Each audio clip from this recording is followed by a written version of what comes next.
Today we'll be discussing how you can get the most out of your data with an opportunity analysis. On screen you'll see a brief agenda. We'll be conducting a Q&A at the end of the session, so if you could please submit your questions via the box on the bottom right of your screen and we'll do our best to get through them all. A quick introduction to today's speakers. I'm Nadia Law.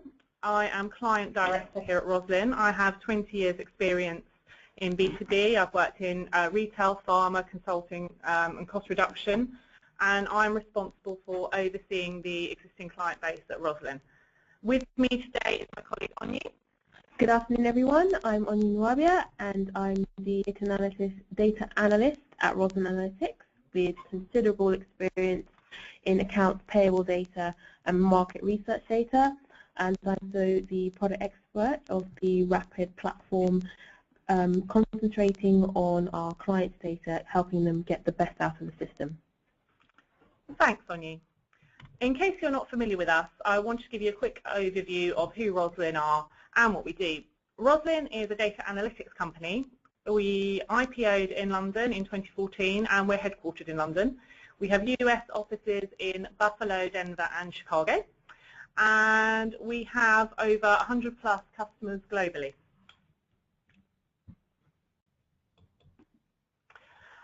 Our Rapid Cloud platform enables users to view, analyze and create reports using their data. We're focused on creating value from spend analytics and data analytics and enables users to spend more time on analyzing their data rather than spreadsheet analysis. So today we're talking about how we can identify opportunities in your data. As I'm sure all of you are aware, it's now generally accepted that spend analytics is invaluable to organizations. Without detailed spend visibility, procurement teams are simply unable to deliver savings and mitigate business risks through efficient and close management of suppliers and categories. It's key to be able to identify the opportunities that lie within your data. Regardless of the vertical, many procurement teams face the same challenge: delivering savings without negatively impacting on the existing products and services for which they are responsible. For many organizations, the procurement function is seen as an enabler of business strategy and a means by which of achieving sustainable cost reduction. But added to this, there's always a large data challenge. We found that the biggest challenge organizations are facing is that typically 90% of data is inaccessible to decision makers and not fit for purpose. The lack of accessibility to the data also has an impact on visibility and therefore any savings that might be available. Correct spend visibility is critical before a plan or approach can be created to identify opportunities. So I'd like to throw a question out there. Do you have visibility and understanding of your spend at a business or group level, or is it merely at a local or supplier level? If you're unable to have a full view of your spend data, it's possible that the business is missing out on identifying potential cost-saving opportunities by making decisions based purely on a proportion of the data, by considering it in isolation or even using incorrect data. Using one example, we've calculated that a company with an annual turnover of 1 billion can generate in excess of 32 million in savings by obtaining spend visibility at purchase order line item level. Having easy access to accurate spend data can provide you with the basis for identifying opportunities and risks, providing the foundation for cost reduction initiatives and improving the value you receive from your suppliers. However, how can you ensure that you have all the data needed? Once you have your data visibility, you need to ensure that you have all the data that you need readily available to conduct the most effective opportunity analysis possible. One way to do this is to ensure that you combine your structured and unstructured data to provide a holistic view. So first you need to be able to collect and connect that data. What we'd like to do now is run through an example with you using our data collection tool, InTouch. We've sent a quick survey out to a random selection of participants today that are on the webinar to show you just how quickly we can collect this information and analyse it. At this point, I'm going to pass you over to my colleague, Onyi. Thank you very much, everyone. So thank you all those who are able to fill in this questionnaire, what you can see is we've been able to collect some data from that, and I'm showing you a subset of that data where we have, for each question that you were asked about some simple lifestyle questions, each question was allocated a score, and depending on the response, all the results were aggregated. And you can now see you can see the results at a group level, and we can also see the results at an individual level. As well as allocating a score for each question, you could also see we have allocated some KPIs based on that score. So the higher it is, the more green it is, and the lower it is, the more red it is. And we can then drill down to the individual scores. So for instance, person C, which will then show us the score per question. So we can see for each question exactly what they were able to achieve from their score and their total score. And now that we've been able to collect some data, we can then think about what opportunities we can get from this data realized. Thank you, Onyi. So how does this translate into identifying opportunities? Using a platform like InTouch, you can create scorecards for your suppliers to identify how your suppliers are performing and gather supplier performance information from them. When rationalising your supplier base and deciding where to apply your spend, you can analyse your suppliers based on both your spend data and your unstructured supplier performance data to identify which suppliers you should be purchasing from and placing your contracts. So that information, along with your spend data, will enable you to make an informed decision.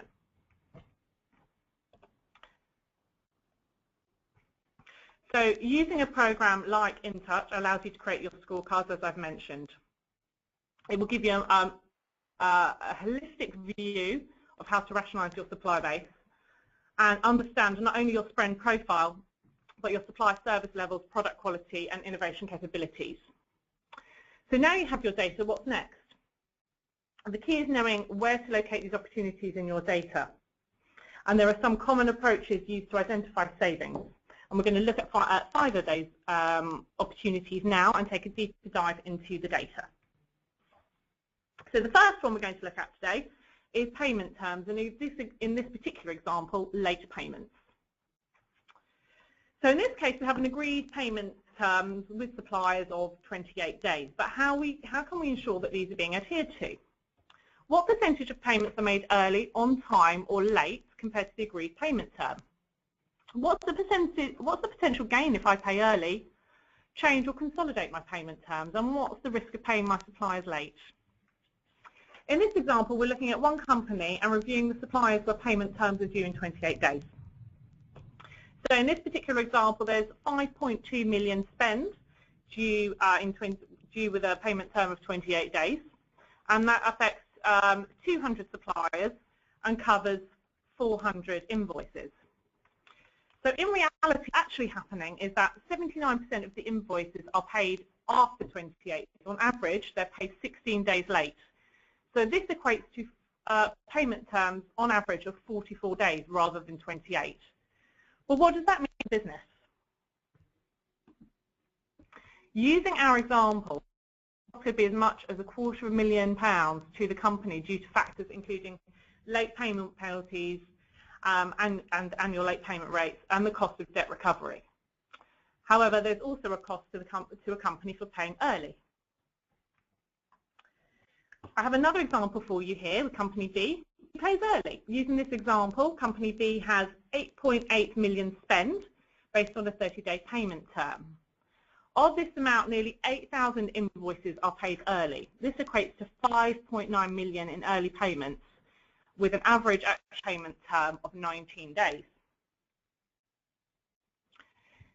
This information is invaluable as it helps companies to manage their cash flow. The potential cost of capital for paying early could be, in this example, on the 8,500 invoices, as much as £131,000. I'm sure you'll agree that's a significant amount. Going on to the next slide, using your data you can identify different payment terms you have across your supplier base with a view to consolidation.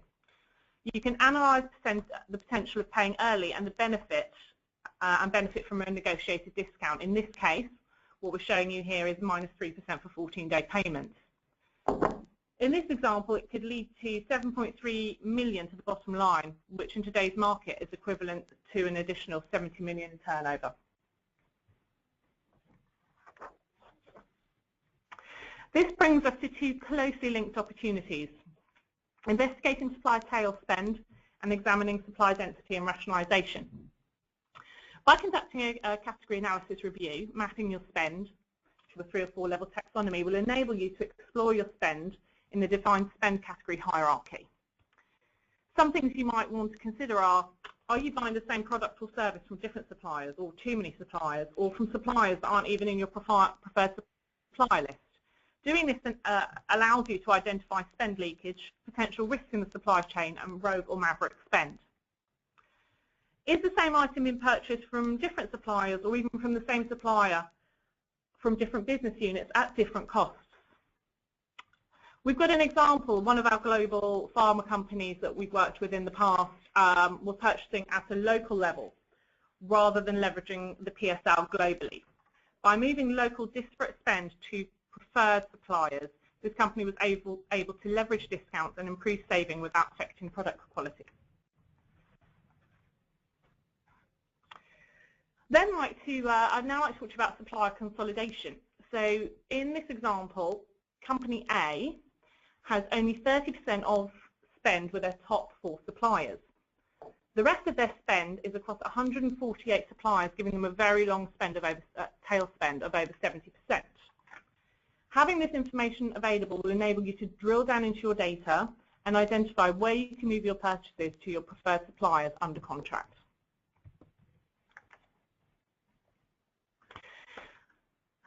Identifying low-value invoices. So low-value, high-volume invoices are a global issue and cost businesses a significant amount of both time and money to process. On average, believe it or not, the cost of raising an invoice is estimated between £25 and £100 per invoice. In this instance, the average cost of per invoice is £62.50. Using the data, Company A has established that there are 4,079 invoices under £1,000. The cost of the business to process these invoices is just over £250,000, which is really significant. An opportunity analysis will show you how to identify and investigate these low-value invoices and may benefit from a purchasing card program or even supplier consolidation of invoices. Finally, let's look at contract compliance. There are several things to consider when looking at contract compliance. What percentage of my spend is on contract? How readily is this information available to me? With a spend platform, you're able to quickly identify when purchases are made off contract at multidimensional levels, including business unit and category. Potential discounts and benefits are at risk from contract non-compliance. Targeted discounts and banded retrospective schemes may be missed due to spend erosion. You might want to know if you're purchasing items from suppliers where there are no contracts or where items are contracted elsewhere. Quality and due diligence are certainly at risk from maverick spending, and corporate compliance is diluted as a result. What I'd like to do now is pass over to my colleague Onyi, who will show you these opportunities in more detail via a live example on the Rosslyn platform. Thank you, Nadia. So I'd like to first of all look at the first way that we talked about earlier, which was payment terms. If I was interested as a procurement professional to look at my payment terms for a particular area of my data, for instance, one source, I could drill down through my data and look at specific areas and then see exactly which suppliers on whole are being paid on time, early, or late. So here I can see I've got a average agreed payment day, payment days for each of our suppliers, and then we can actually see based on the invoices whether they're meeting that, missing that, or going below. I can see that as a table as well as a grid below.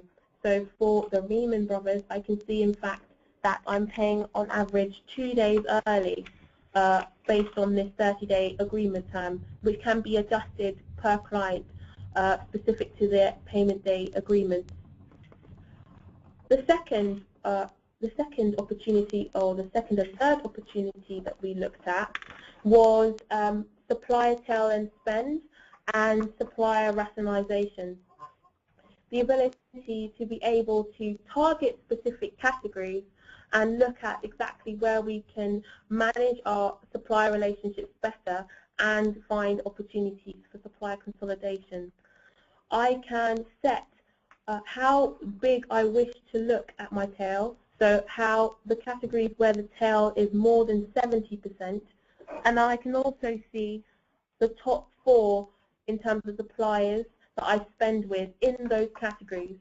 I can then see down below in the grid, it's only focusing on these particular categories and looking straight down the category tree all the way to level 4. I can focus on a particular category, for instance, office desk accessories and some indirect spend, which we all need to curtail. And I can see that, in fact, I spend with my top 4 suppliers 29% of that category, whereas 148 suppliers share 70% of that spend.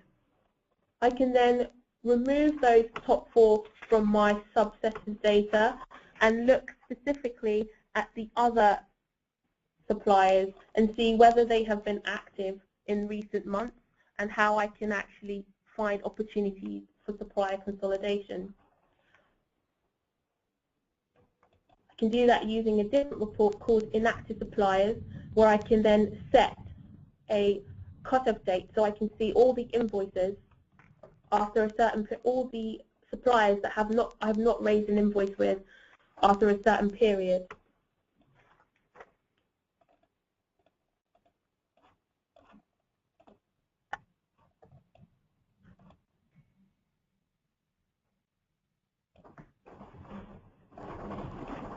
So out of 148 suppliers, I've not raised an invoice with 50 of them since the end of 2010.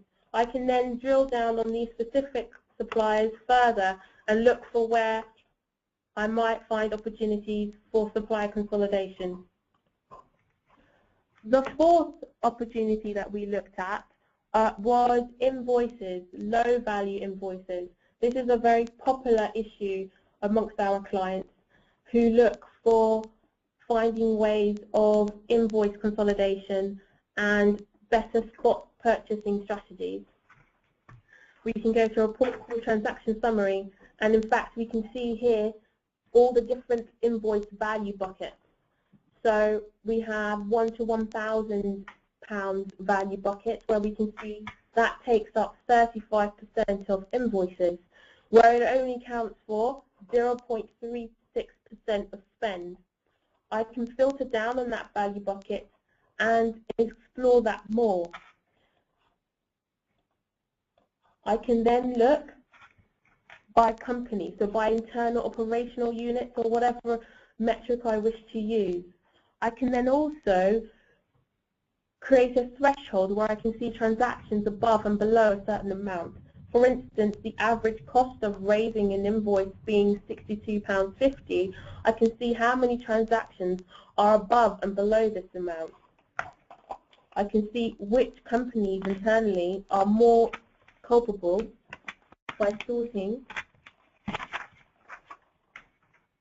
and then I can filter down and focus on some of these companies, seeing exactly where the highest hitters are.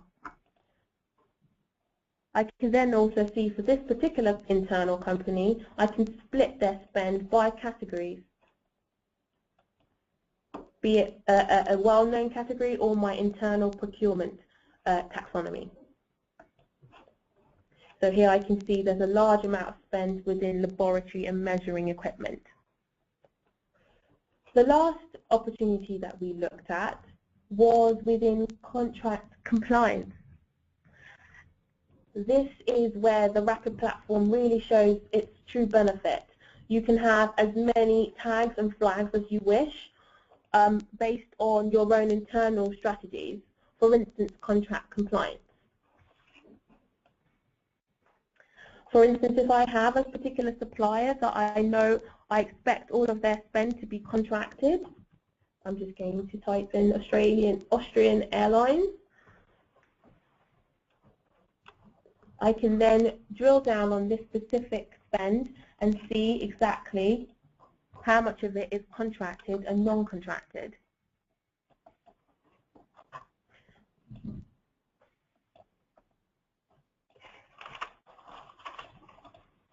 I can see how much in terms of percentage of spend I'm spending in contracted and non-contracted for both Austrian airline vendor accounts. I can then drill down further to see exactly why the spend has been non-contracted, allowing me to monitor maverick spending.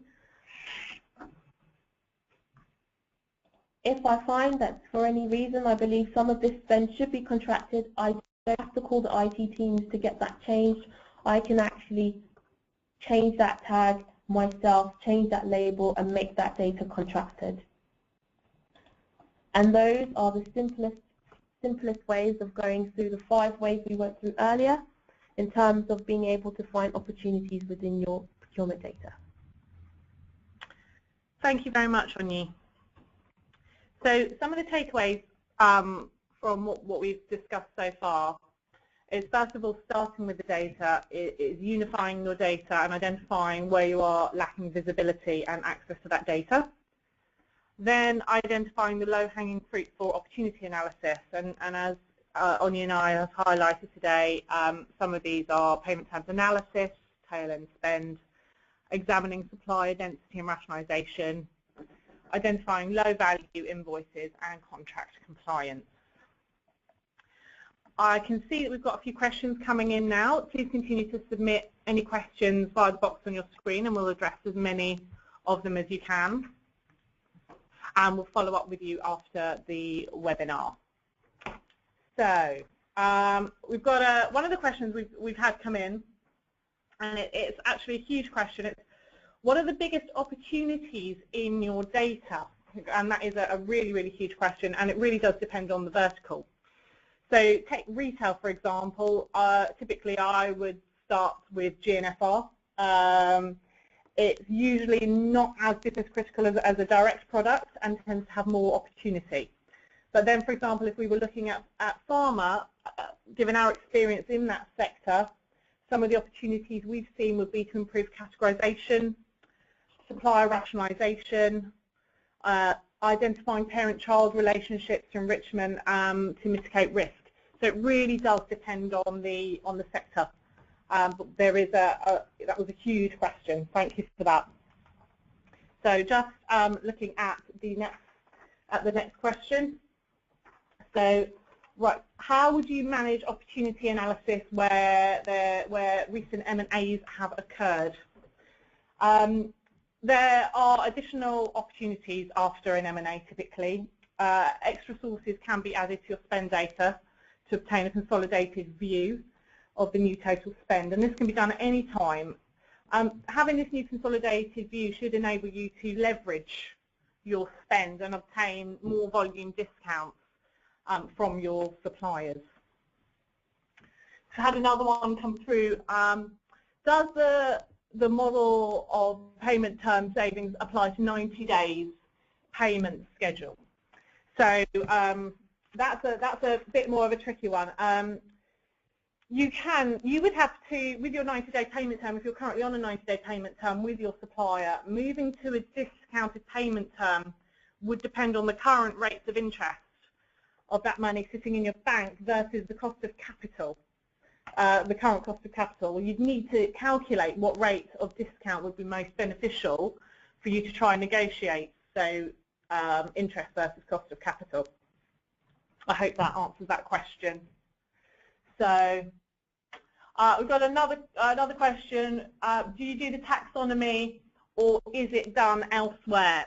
So at Rosslyn, we can certainly work with you on your taxonomy if you don't have one. If there's one in existence, then we can work with you to make recommendations and improve that taxonomy, or we can work with you via taxonomy workshops with your team and all your category buyers to create a taxonomy that suits and is most beneficial to your business. We can work with the standard UNSPSC taxonomy or any of the standard taxonomies, or create your own hybrid taxonomy or bespoke one from scratch. So thank you for that. I think we've had one more question come in. It's a bit different. It's not about opportunity, this question. It's, can you identify supplier geo-risk? So I'm sure you will have seen my colleague Onyi showing you the dashboard earlier. Within the Rapid dashboard, your suppliers are plotted on a heat map based on your vendor master file data, and this enables users to identify potential risks given the supplier location. And these are also shaded by spend, so yes, you can go onto the dashboard and see where your suppliers are plotted. And based on whether it's a light or dark shaded area, you can see how much of your spend is in a specific part of the world and whether that then creates any risk. So thank you very much for participating in this today. If you do have any other questions, please feel free to contact us. And thank you very much for your time.